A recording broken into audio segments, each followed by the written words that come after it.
I left my cancer report on the dining table. Just like that, right next to the fruit bowl. Not hidden, not folded, plain as day. My family walked past it for 3 days. My son glanced at it while reaching for his coffee. My daughter-in-law moved it aside to set down groceries. My grandchildren spilled juice on its corner. Not one of them said a word. For 30 years, I cooked their meals, remembered their birthdays, and listened to their problems. I became the woman they looked through, not at. The invisible caretaker they expected to always be there, until I wasn't.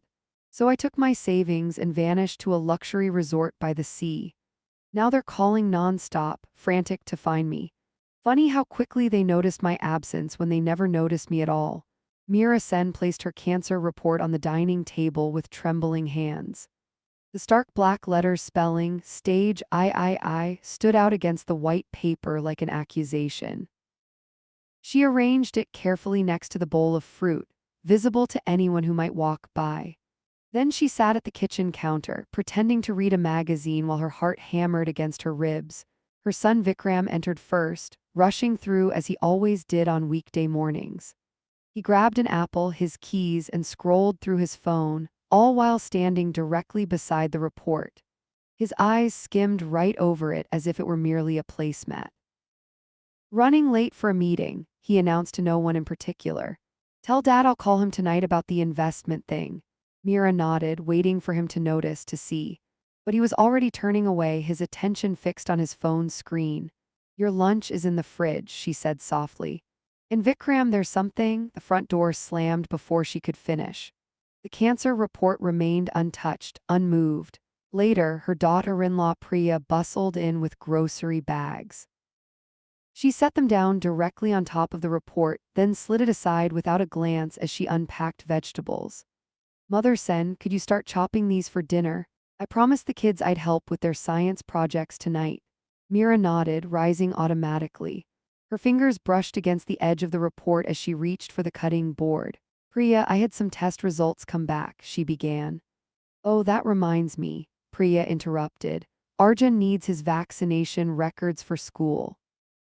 Do you know where we put those? The school is being so difficult about it.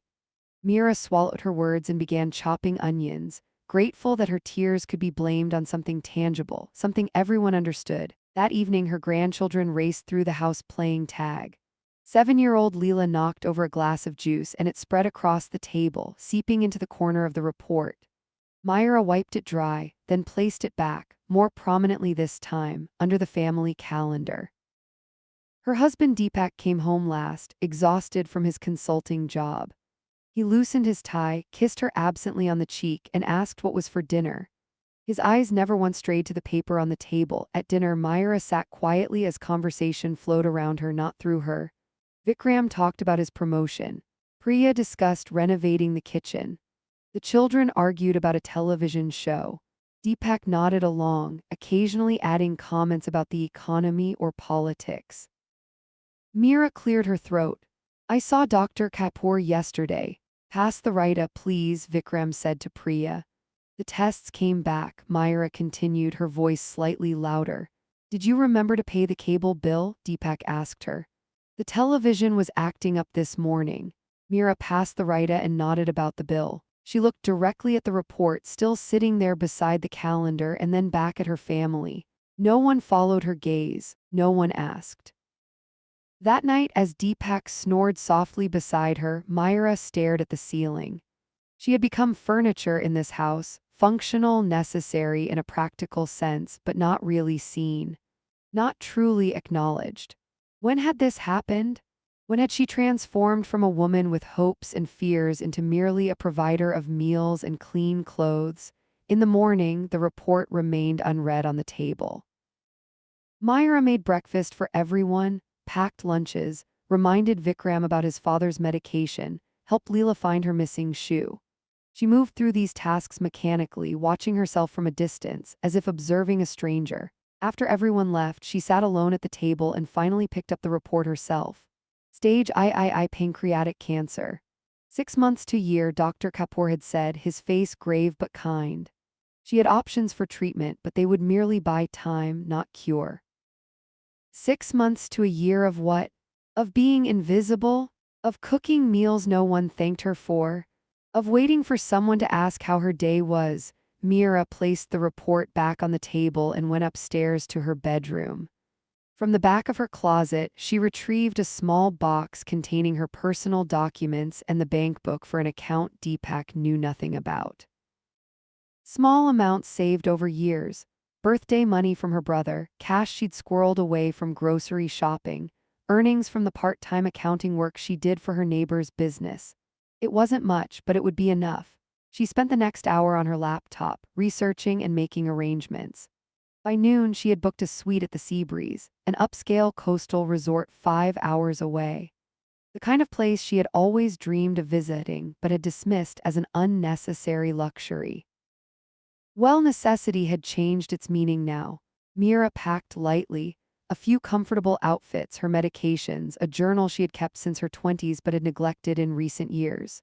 She wrote a brief note and left it on top of the cancer report. "I need some time alone. Don't worry about me. I have my phone." Myra short, non-explanatory. Perhaps they would finally read the report beneath it. Perhaps they would finally understand. She called a taxi instead of taking the family's second car. She didn't want to leave any obvious clues about her destination.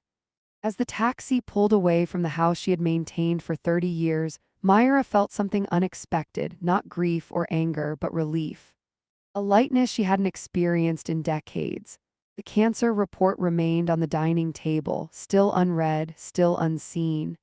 Just like her, at the train station, Myra purchased a one-way ticket to the coastal town of Varkala. She sat by the window, watching the landscape change from urban congestion to open countryside. Each mile felt like shedding a layer of invisibility. Her phone buzzed with a message from Priya. "Where are the clean towels? Not where are you? Or are you okay?"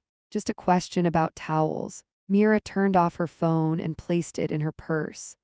For the first time in as long as she could remember, no one knew where she was going. No one was waiting for her to serve dinner or find missing socks or listen to problems she couldn't solve. She was just Myra again. A woman with cancer, yes, but also a woman with choices. A woman who could still disappear and reappear somewhere new. A woman who refused to remain unseen any longer. The Seabreeze Resort rose before Myra like something from a dream. A sprawling white structure with elegant arches and balconies overlooking the Arabian Sea. Palm trees swayed against a backdrop of perfectly blue sky, and the sound of waves replaced the constant hum of family demands that had been her soundtrack for decades. A young woman in a crisp uniform stepped forward as Myra's taxi pulled up to the entrance.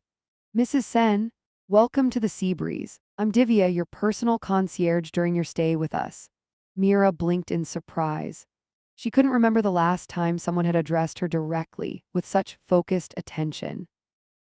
"Thank you," she managed, suddenly self-conscious in her simple cotton sari and sensible shoes. She hadn't dressed for luxury. "Let me help you with your luggage," Divya said warmly. "You must be tired after your journey. We've prepared your suite with an ocean view as requested." As they walked through the grand lobby with its marble floors and cascading chandeliers, Myra felt distinctly out of place. Other guests were dressed in flowing resort wear, their skin tanned and glowing with health. She instinctively hunched her shoulders, making herself smaller, a habit formed from years of trying not to inconvenience her family. "Is this your first time at the Seabreeze, Mrs. Sen?" Divya asked as they entered an elevator lined with mirrors. "My first time at any resort, actually," Myra admitted, catching her own reflection, gray-streaked hair pulled back in a simple bun, lines etched around her eyes and mouth. When had she gotten so old? "Then we are especially honored to have you with us," Divya said, her smile genuine. "We hope to make your stay memorable." The suite was beyond anything Myra had imagined. Floor-to-ceiling windows opened onto a private balcony overlooking the sea. A king-sized bed was adorned with silk pillows. Fresh flowers perfumed the air and a basket of fruit sat on a polished table. "This is too much," Myra whispered, overwhelmed by the luxury. "Not at all," Divya assured her. "This is exactly what you deserve." After Divya left, Myra stood frozen in the center of the room, unsure what to do with herself. For so long, her movements had been dictated by the needs of others, cooking, cleaning, listening, soothing. Now there was only her own desire to guide her. She crossed to the balcony and opened the doors. Salt air rushed in, filling her lungs. The sea stretched endlessly before her, waves crashing against the shore in a rhythm older than human concern. Myra gripped the railing and took a deep breath. She was here. She was alive. For how much longer she couldn't know, but for now this moment belonged to her alone. That evening she ventured down to the resort's main restaurant, having changed into the nicest outfit she had packed. A midnight blue silk sari she had worn to Vikram's college graduation years ago. She had almost forgotten how it felt against her skin, how the color brought out the warmth in her complexion. Mater D noticed her hesitation at the entrance and immediately approached. "Good evening, madam. Table for one?" "Yes, please," Myra said, the words feeling strange on her tongue. "We have a lovely spot by the window if you'd like. The sunset view is quite spectacular." Mira found herself being escorted to a prime table, not relegated to some corner as she had half expected. The waiter pulled out her chair, unfurled her napkin with a flourish, and handed her a menu with respectful deference. "Would madam care for a cocktail to start?" Mira, who rarely drank anything stronger than chai, surprised herself by saying, "Yes, please, something sweet perhaps. May I suggest our passion fruit martini? It's our signature drink." A martini. How decadent. How unlike the Myra Sen who measured rice for family dinners and kept track of everyone's medicine schedules. "That sounds perfect," she said. As she sipped her cocktail, delicious, with a tartness that made her lips pucker, Myra observed the other diners. Couples leaned toward each other in intimate conversation. A family celebrated what appeared to be a birthday. A group of friends laughed over shared jokes, and there at another window table sat a distinguished-looking man, silver-haired and solitary like herself. He caught her gaze and nodded politely. Myra quickly looked away, unaccustomed to such direct acknowledgement from a stranger. The meal was exquisite, flavor she had never experienced, presented with artistic flair. The waiter explained each dish, asking for her opinion, genuinely interested in her satisfaction. When was the last time someone had asked what she thought about anything after dinner? Myra walked along the resort's private beach. The sand was cool beneath her bare feet, the night air gentle against her skin. She felt strangely light, as if she had shed some invisible weight. "Beautiful evening, isn't it?" Came a voice beside her. Mira startled. It was the silver-haired man from the restaurant. "I apologize for intruding," he said quickly. "I'm Rajan. I noticed you dining alone as I was." "Myra," she replied, surprised at how easily her name came to her lips. Not mother, not grandmother, not Mrs. Sen, just Myra. "Are you enjoying your stay at the Seabreeze, Myra?" They walked together along the shore, talking about nothing important, the quality of the food, the beauty of the sunset, the soothing sound of waves. It was the most meaningless conversation Myra had had in years, and somehow the most significant. The next morning, Myra awoke to a knock at her door. A staff member stood there with a small bouquet of frangipani flowers. "For you, Mrs. Sen," he said with a bow. "From Mr. Rajan Menon. He hopes you will join him for breakfast on the terrace if you wish."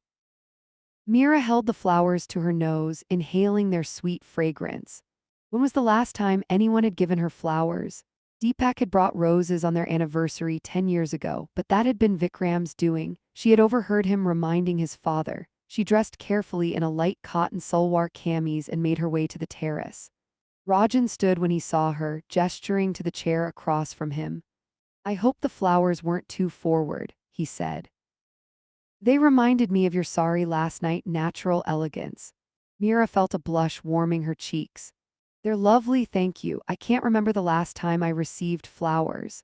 "Then the world has been neglectful," Rajan said simply. Over breakfast, Myra learned that Rajan was a retired professor of literature, widowed 3 years ago. He came to the Seabreeze every year on his wedding anniversary, a tradition he maintained to honor his late wife. "Mina would have loved it here," he said. "She always found beauty in everything." "She sounds wonderful," Myra said, feeling a pang of envy for this unknown woman who had been so cherished. "She was," Rajan agreed. "And she would have adored you." She always said the most interesting people are those who listen before they speak. I've noticed you have that quality. In my family, listening is all I ever do, Myra said, then immediately regretted the bitterness in her tone. But Rajan merely nodded. Then perhaps it's time someone listened to you for a change. What brings you to the sea breeze, Myra? You don't strike me as someone who typically indulges in luxury resorts. The question hung between them, an invitation to reveal herself. Myra hesitated, then decided on a partial truth. I needed to remember who I am, she said. Before I was a wife, a mother, a grandmother, I think I've been forgotten, even by myself. Ah, Rajan said softly. Then we share a similar quest. I come here to remember, and you come to be remembered. The days that followed took on a rhythm unlike anything in Myra's previous life. Mornings began with breakfast on her balcony, watching the sea change colors with the rising sun. She spent hours reading books from the resort library, novels she had always wanted to explore but never had time for. The resort staff learned her name, her preferences. The spa attendant remembered she preferred softer pressure during massages. The bartender recalled she enjoyed passion fruit but found lychee too sweet. And Rajan saw her in a way her family never had. He asked about her childhood dreams, her favorite poems, her thoughts on everything from politics to philosophy. He listened when she spoke, truly listened, his eyes never straying to a phone or a television. For the first time in decades, Myra felt herself expanding beyond the narrow confines of her family role. She was a woman with opinions, with desires, with a voice worth hearing. And if sometimes she felt a twinge of pain in her abdomen, a reminder of the illness growing inside her, she pushed it aside. This time, this precious, borrowed time was hers to savor. 2 weeks into her stay at the Sea Breeze, Myra found herself developing routines that centered entirely around her own pleasure, a concept so foreign it still occasionally filled her with guilt. Each morning began with yoga on her balcony as the sun rose over the water. She would breakfast alone or with Rajan, then spend hours exploring the resort's amenities or the nearby village with its colorful markets and ancient temple. In the afternoons, she indulged in treatments at the spa, massages that eased the constant ache in her back, facials that brought a glow to her skin she hadn't seen in years. The spa director, a serene woman named Lakshmi, had initially asked if Myra was celebrating something special. A birthday, anniversary perhaps? Lakshmi inquired as she prepared a jasmine-scented oil for Myra's massage. Just celebrating myself, Myra answered, surprising herself with the boldness of the statement. Lakshmi smiled knowingly. The most important celebration of all. During her third week, Rajan invited Myra to join him for a sunset cruise. They boarded a small yacht with several other resort guests, champagne flutes in hand as they sailed along the coast. You look different than when you arrived, Rajan observed as they stood at the railing watching dolphins play in the boat's wake. Different how? Myra asked, touching her hair self-consciously. She had started wearing it loose around her shoulders rather than in her usual tight bun. More present, he said thoughtfully. When you first came to the Sea Breeze, you moved like someone afraid of taking up space. Now you walk like you belong wherever you go. Myra considered this. It was true, she had stopped apologizing for her existence. She no longer darted glances around restaurants to see if anyone was watching her eat alone. She no longer felt the need to explain herself to the staff when she ordered room service or requested extra towels. I suppose I've remembered something I forgot long ago, she said. And what's that? That I matter too.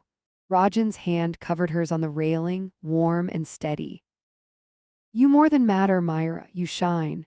That evening after the cruise, Rajan walked Myra to her suite. At her door he hesitated, then reached into his pocket and withdrew a small box. I saw this in the village yesterday and thought of you, he said. Inside was a delicate silver bracelet adorned with tiny seashells.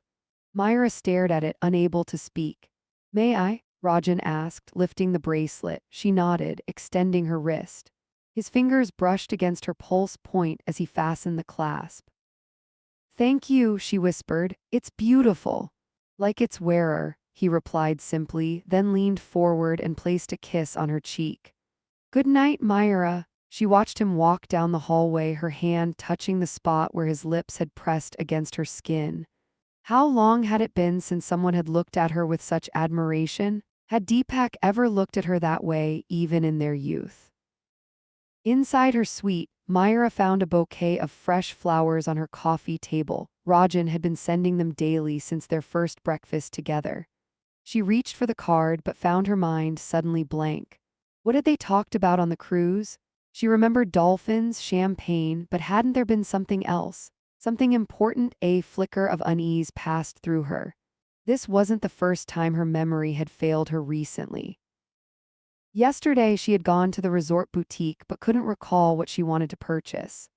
Last week she had forgotten the name of the book she was reading. Despite being halfway through it, Mira sat heavily on the edge of her bed.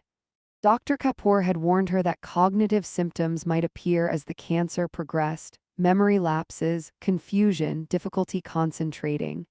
She had brushed aside his warnings, more concerned with the physical pain that would eventually come. Now, faced with the reality of her mind beginning to betray her, Myra felt a surge of panic. What if she began to lose herself here just as she had found herself again? She pulled out her phone, which had remained off since her arrival. There were dozens of missed calls and messages, most from Priya and Vikram. The earliest ones were practical, annoyed. Where did you put the pressure cooker? Did you reschedule Dad's cardiology appointment? Mom, call back. We need the password for the utility account. But as days passed, the tone shifted. Mother Sen, please call, we're worried. Mom, this isn't funny anymore, where are you? We've filed a missing persons report, please just let us know you're okay. The last message from Vikram sent just yesterday. Mom, we found your cancer report, please come home, we need to talk. Mira turned the phone off again and placed it on her nightstand. So they had finally seen the report. It had taken her disappearance for them to notice what had been in front of them all along. She slept fitfully that night, dreaming of home, not the home she had left, but her childhood home in Kolkata, with its courtyard garden and the mango tree she used to climb against her mother's wishes. In the morning, she found another note from Rajan slipped under her door, inviting her to join him for a picnic on a secluded beach. The prospect brightened her mood. She would not let fear of what was coming ruin what she had now. The picnic was perfect.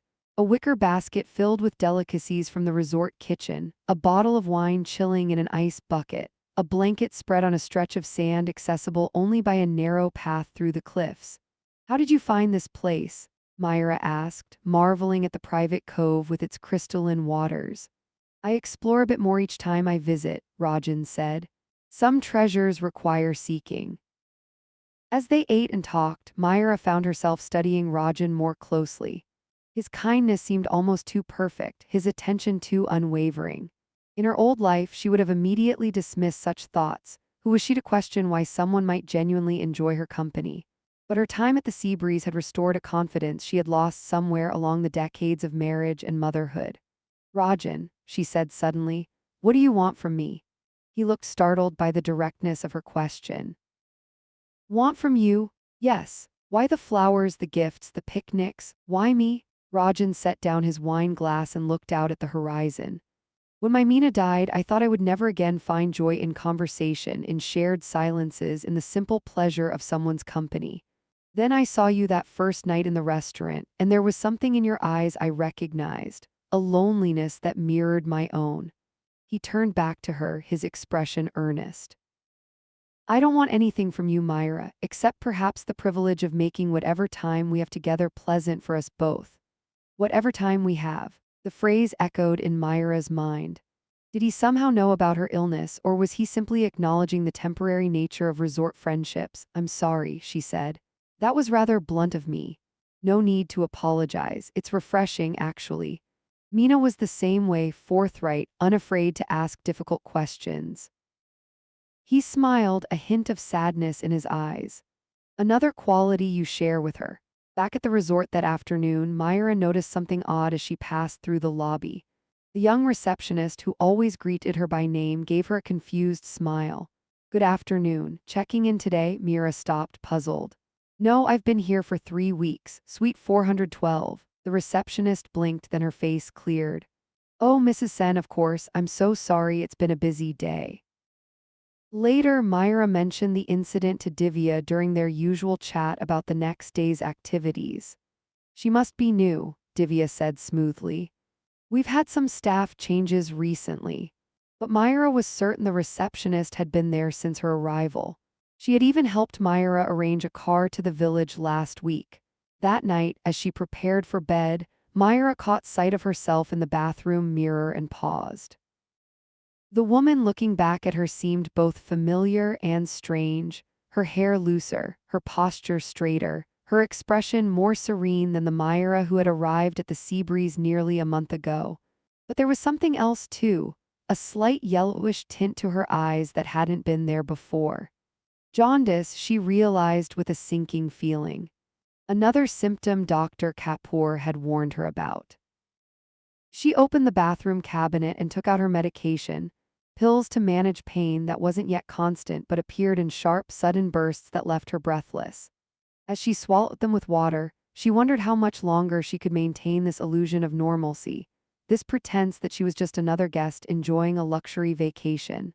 And yet, wasn't that exactly what made her time at the Seabreeze so precious? Here, she wasn't a cancer patient. She wasn't a forgotten wife or taken for granted mother.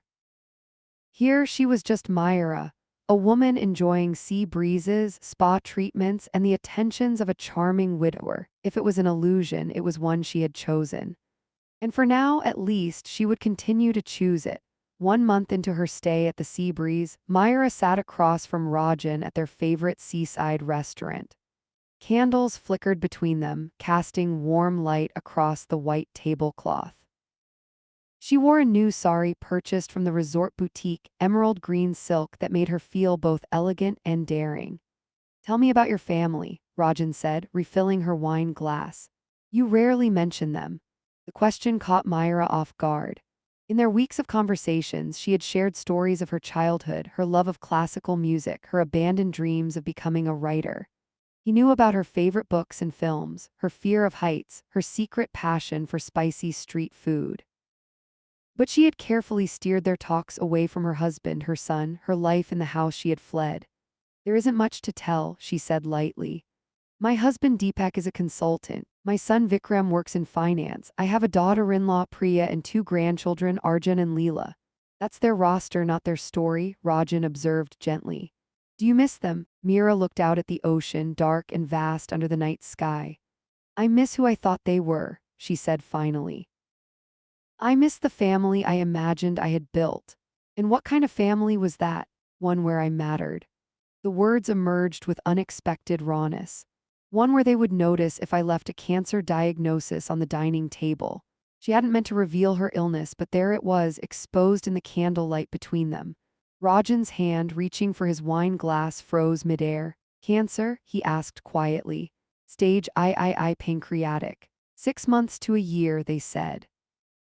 Myra kept her voice steady, determined not to cry. She had done enough crying alone in her bathroom at home, muffling the sound with towels so her family wouldn't hear. "I left my report on the dining table before I came here. They walked past it for days without seeing it, without seeing me." Rajan's hand covered hers, warm and steady. "I see you, Myra." "Do you?" she asked, suddenly uncertain. "Or do you see someone else? Your Mina, perhaps, a woman who reminds you of her?" Pain flickered across his face. "Mina was nothing like you. She was bold where you are gentle, loud where you are thoughtful, but you both share something essential, a depth that most people miss." "And what is my depth, according to you?" "Resilience," he said without hesitation. "The quiet kind that bends but never breaks." That night, alone in her suite, Myra was struck by a wave of pain unlike anything she had experienced before.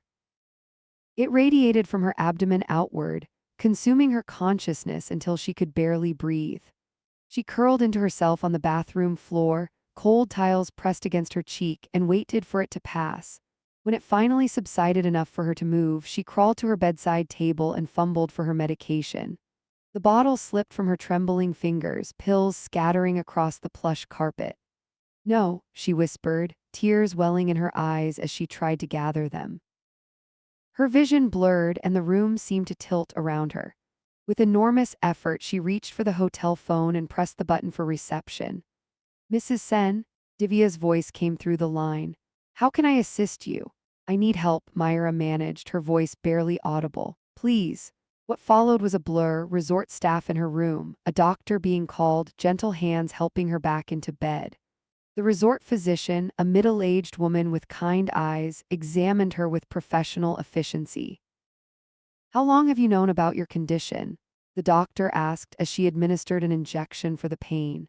A few months, Myra admitted, before I came here. And your treatment plan? There isn't much they can do. The cancer is too advanced. The doctor nodded, her expression carefully neutral. This medication will help with the pain, but you should consider proper medical care.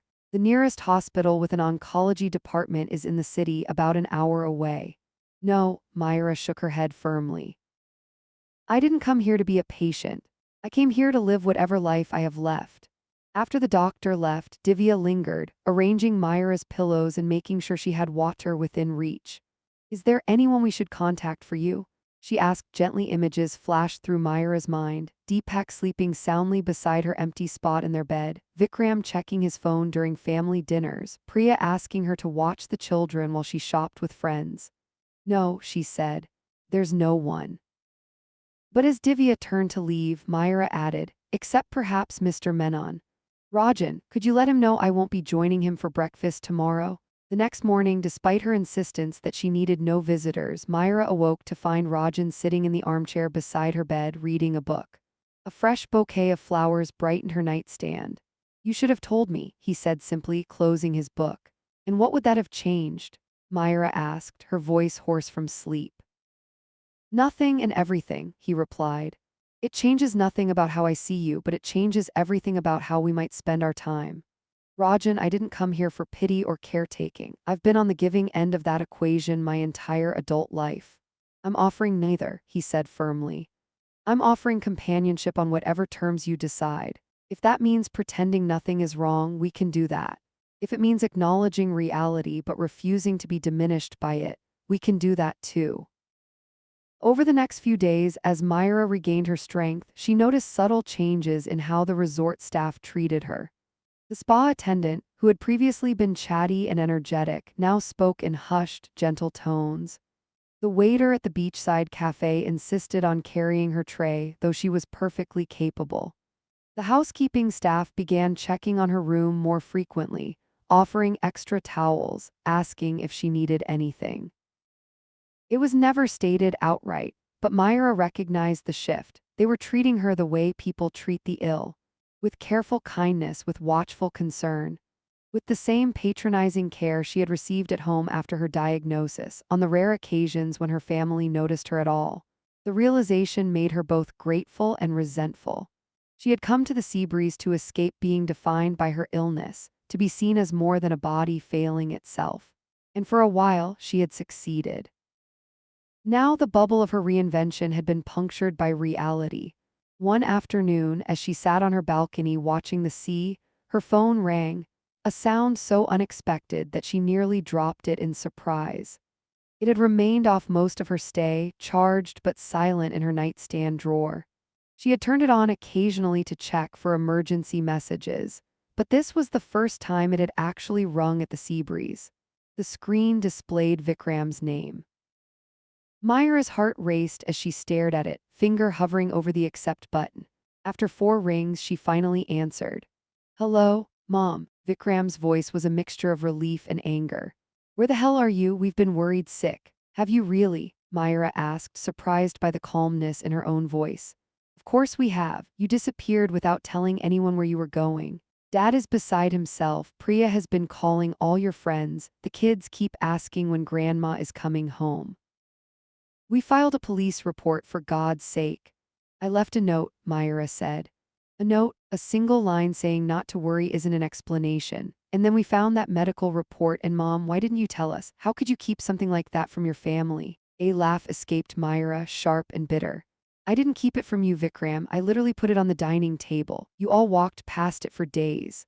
Silence on the other end of the line then. We know where you are. The bank called about unusual activity on your account. We're coming to get you. No, Myra said, gripping the phone tightly. No, you're not. Mom, be reasonable. You need medical care. You need your family. I needed my family long before I got sick, Vikram. Where were you then? Another silence, longer this time. When Vikram spoke again, his voice was tighter, controlled. We'll be there tomorrow afternoon. The resort said they'd expect us. Apparently, you've already had one medical emergency there. Mira felt a flare of betrayal. The resort had spoken to her family without her permission. Had they been tracking her all along? I won't see you, she said firmly. I came here to be alone. Alone? Vikram's voice rose. You're dying, mother. You don't get to just check out of your life because you're angry about whatever imagined slights you think we've committed. After hanging up, Myra sat motionless on her balcony, watching the waves crash against the shore below. They were coming, her son, daughter-in-law, perhaps Deepak too. Coming to reclaim her, to drag her back to invisibility, to a house where her illness would become the center of attention while she herself remained peripheral. Would they bring the children? Would little Leela and Arjun see their grandmother wasting away, remember her only as someone sick, someone dying? The thought made her chest ache worse than any physical pain from her cancer. She needed to decide what to do, how to face them. For the first time since arriving at the Seabreeze, Myra felt truly trapped, not by her illness, but by the family that claimed to love her while never seeing her at all. Mira woke early the next morning, her decision made. She would not hide in her room like a child afraid of punishment. She would not flee the resort before her family arrived. She would face them on her terms, in this place where she had rediscovered herself. She dressed with care in a coral silk sari Rajan had helped her select from the resort boutique. It brightened her complexion, disguising some of the yellowish tint that had begun to spread across her skin.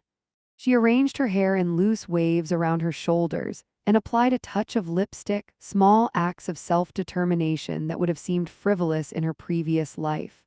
You look beautiful, Rajan said when she met him for breakfast on the terrace. She had told him about Vikram's call, about her family's impending arrival. Will you stay when they come? She asked, stirring her tea without drinking it. Do you want me to? Mira considered the question carefully. No, this is something I need to do alone. Rajan nodded, understanding without offense.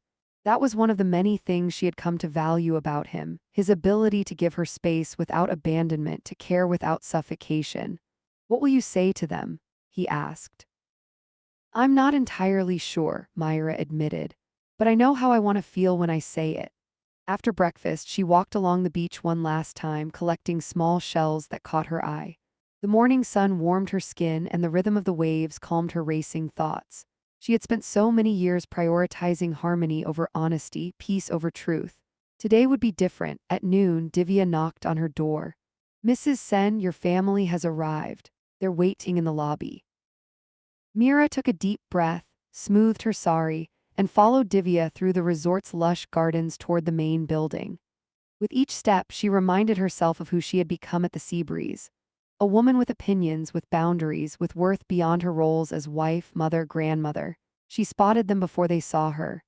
Vikram packing near the reception desk, checking his watch repeatedly.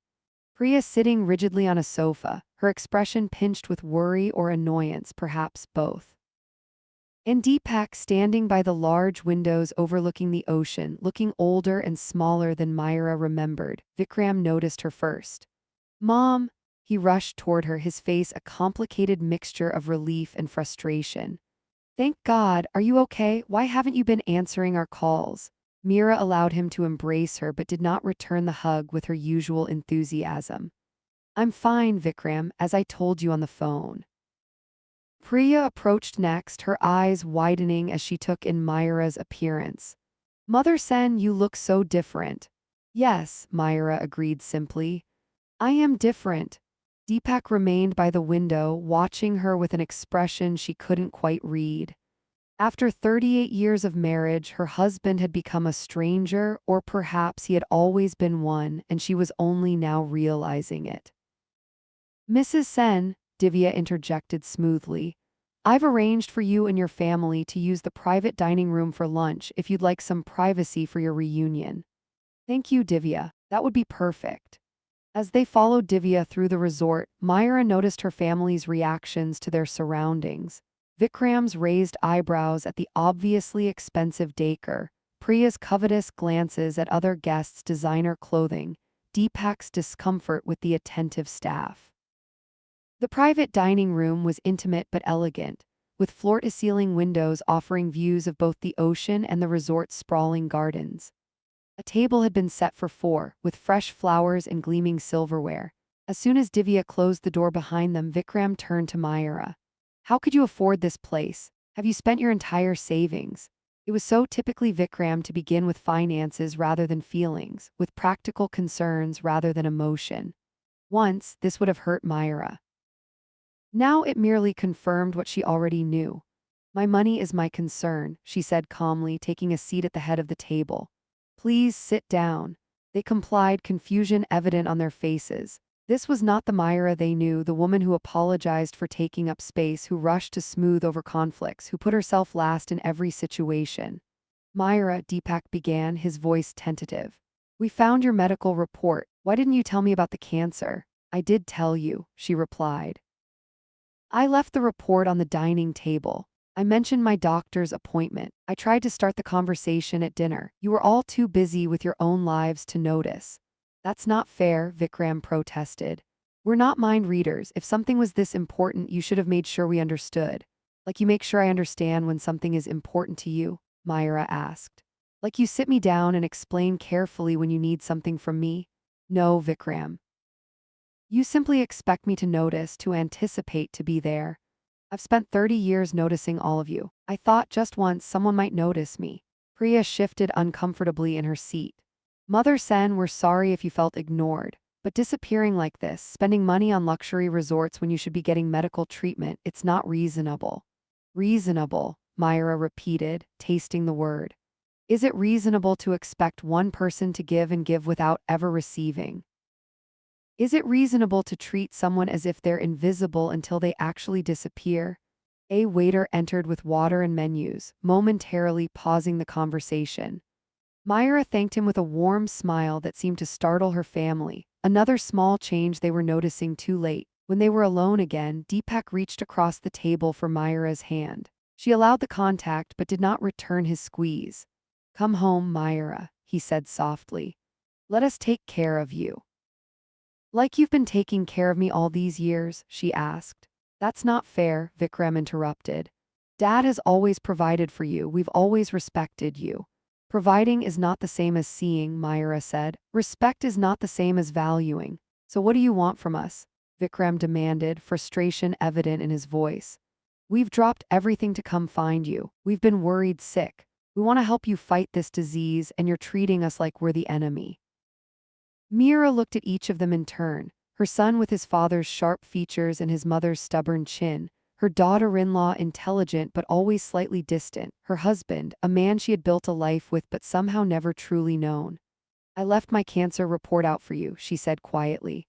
You pretended not to see, now I'll do the same for you. What does that even mean? Vikram asked, exasperated. It means I'm not coming home, Mayura replied. Not yet, perhaps not ever. I've paid for my suite through the end of next month. After that, I'll decide what comes next. But your treatment, Priya protested. The children miss you. How can you be so selfish? The accusation selfish struck Mayura like a physical blow. How many times had she swallowed her own needs for fear of being called selfish? How many dreams had she abandoned? How many desires had she suppressed, all to avoid that dreaded label? Selfish, she repeated. Is it selfish to want to be seen, to want to matter? To want the people who claim to love you to actually know you? Of course we know you, Deepak said, sounding wounded. You're my wife, you're Vikram's mother. Those are my roles, not who I am, Mayura countered. Do you know that I wanted to be a writer once? That I love the sound of rain on windows but hate thunderstorms? That I've read every book by Jhumpa Lahiri 3 times? That sometimes I wake up at night feeling like I can't breathe because my life has become so small? Her family stared at her, shock evident on their faces.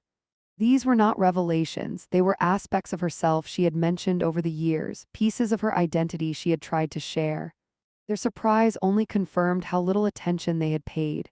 Here at the Seabreeze, people see me, Mayura continued, her voice gaining strength.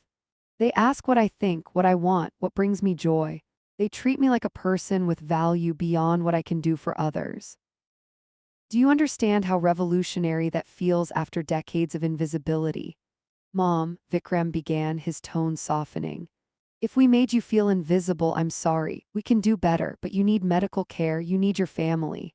I need to be where I'm valued, Myra corrected. Where I matter right now, that's here. And what about your grandchildren? Priya asked, playing her strongest card.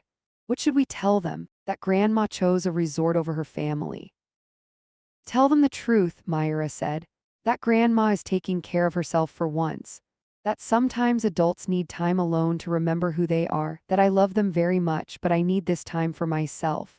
She stood then, signaling the end of the conversation. I won't ask you to leave the resort immediately. Stay for lunch if you'd like. The food here is excellent, but I won't be joining you. I have plans this afternoon. Plans? Deepak echoed, looking lost. What plans could be more important than your family? Mira smiled, a genuine smile that transformed her face. My plans, my choices, my life, what remains of it is mine to spend as I choose. She walked out of the private dining room with her head high, leaving her family staring after her in stunned silence. She did not look back to see if they followed. For once, their reactions were not her responsibility. Outside, the sun was bright, the sky impossibly blue. Myra took a deep breath of salt air and felt something settle within her, not peace exactly, but certainty. She had spoken her truth. She had claimed her space. Whatever came next, she would face it on her own terms. Mira stood at the railing of the small cruise ship, watching the sun prepare its descent into the Arabian Sea. The sky was ablaze with colors she had no names for, shades between orange and pink, purple and blue, gold and white. Wind whipped her hair around her face, and salt spray occasionally misted her skin. She breathed deeply, filling her lungs with ocean air. 3 days had passed since her family's visit. They had left reluctantly, Vikram promising to return the following weekend, Priya reminding her about the children's upcoming school performance, Deepak looking lost and somehow smaller than she remembered. Myra had waved them goodbye from the resort entrance, feeling neither triumph nor regret, only a strange, calm certainty that she had done what was necessary. This is the most beautiful sunset I've ever seen, Rajan said, joining her at the railing. He handed her a glass of champagne, careful not to spill as the boat rocked gently beneath them. You say that every evening, Myra replied, smiling. And every evening I mean it. Each sunset is unique, a fingerprint of that particular day that will never be repeated. Mira considered this. I used to watch sunsets from my kitchen window while preparing dinner. I'd pause for a moment, admire the colors, then go back to chopping vegetables. I never gave myself permission to simply stand and watch until the light was gone. And now I do nothing but watch. She sipped her champagne. It's strange how time changes when you're aware of its limits.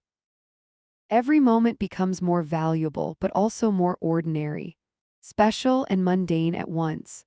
The cruise had been Rajan's idea, a 3-hour voyage along the coast at sunset with dinner served on board. Other guests mingled on the deck, but they had given Myra and Rajan space, perhaps sensing their desire for privacy. Or perhaps, Myra thought wryly, they simply saw two elderly people and assumed they had nothing interesting to offer. Have you decided what you'll do when your reservation ends next month? Rajan asked. They had carefully avoided this topic since her family's visit, focusing instead on daily pleasures, walks on the beach, music in the resort lounge, quiet conversations over meals. I'm not sure, Myra admitted. Part of me wants to travel to see places I've only read about. Rome, Paris, Kyoto. Another part just wants peace. Quiet, no more decisions to make. You could come to Pondicherry with me, Rajan suggested, his voice casual but his eyes watchful. I have a small house there near the sea, nothing grand like the sea breeze but comfortable, peaceful. Mira turned to look at him fully. In the golden light of sunset, his face was handsome, dignified with age but animated with intelligence. In just over a month, he had become more important to her than she could have imagined possible. Are you asking me to live with you, Rajan Menon? I'm offering you another option, a place where you would be welcome, a place where you would be seen. Mira turned back to the sea, considering. It was tempting to move from one safe harbor to another to continue this sweet, unexpected chapter of her life for as long as it might last. But something held her back. I need to finish what I started, she said finally. With my family, not for them but for me. Rajan nodded, understanding without need for further explanation. The offer remains open, whatever you decide. As dinner was served on the upper deck, Myra found herself watching the other passengers. A young couple clearly on their honeymoon, a family with teenage children trying not to look bored, a group of friends celebrating a birthday. All these lives intersecting briefly on this boat, each person carrying their own stories, their own invisible burdens and joys. Had her family begun to think differently about her since their visit? Had they talked about her over dinner, tried to understand her actions, perhaps even questioned their own? Or had they simply catalogued her behavior as illness-induced irrationality, a problem to be managed rather than a person to be understood? Tell me something about your wife, Myra said suddenly to Rajan. Something only you knew about her. Rajan looked surprised but then smiled. She sang in the shower, terribly. Opera of all things. She knew she was awful, but it made her happy, so she did it anyway. Our neighbors could probably hear, but she didn't care. She sounds wonderfully free, Myra said, a hint of envy in her voice. She taught me that joy is not a frivolous extra, it's essential. A human right. She would have liked you very much, Myra. Would she have minded this? Myra gestured between them. Us? No, Rajan's voice was curt. She made me promise not to become a shrine to her memory. Fall in love again, she told me when she was dying. Just make sure she's someone who makes you laugh. Do I make you laugh? Myra asked. Every day, he assured her.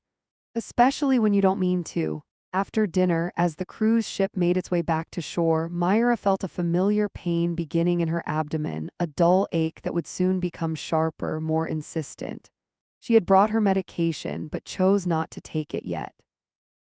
The pain was part of her reality now, as much as the beauty of the sunset or the warmth of Rajan's company. In the days since her family's visit, Myra had become more honest with herself about her condition.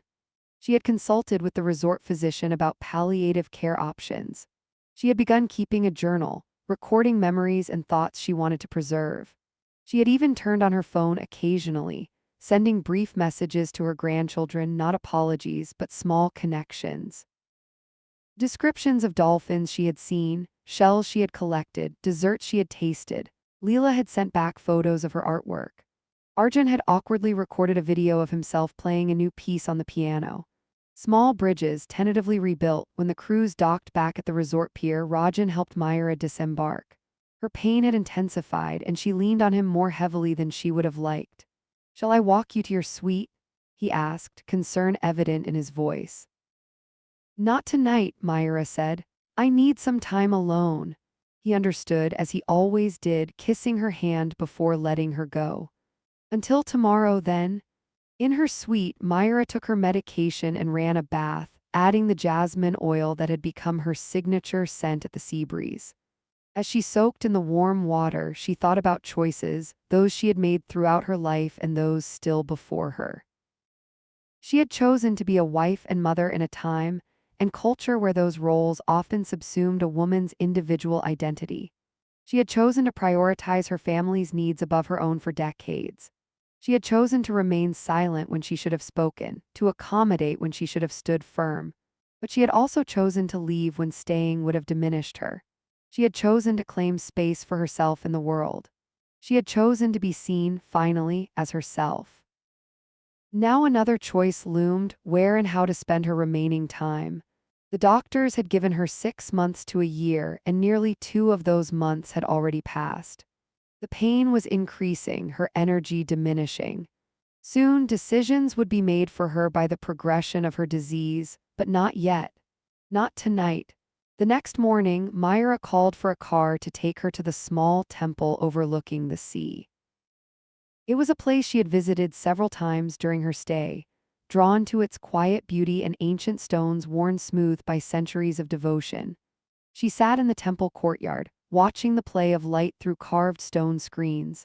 A priest nodded respectfully as he passed, recognizing her from previous visits. Pigeons strutted and cooed at her feet. Mira closed her eyes and thought about her life, not with regret or bitterness, but with clear-eyed assessment.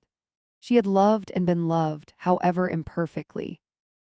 She had raised a son who, despite his flaws, was a good man at heart. She had created a home, maintained traditions, preserved family bonds across generations. But she had also allowed herself to become invisible, had surrendered her personhood so gradually she barely noticed its disappearance. That had been her choice too, her responsibility. As the morning warmed around her, Myra reached a decision. She would not return to her family home to die, becoming once again the invisible woman whose needs came last. But neither would she cut them from her life entirely, punishing them for failures she had partially enabled. She would create a third path, one that honored both her newfound clarity and her lifelong commitments. When she returned to the resort, she asked Divya to arrange a call to Vikram. This time, when his face appeared on the video screen, she was ready. "Mom, are you okay? Do you need anything?" His concern seemed genuine, if somewhat performative.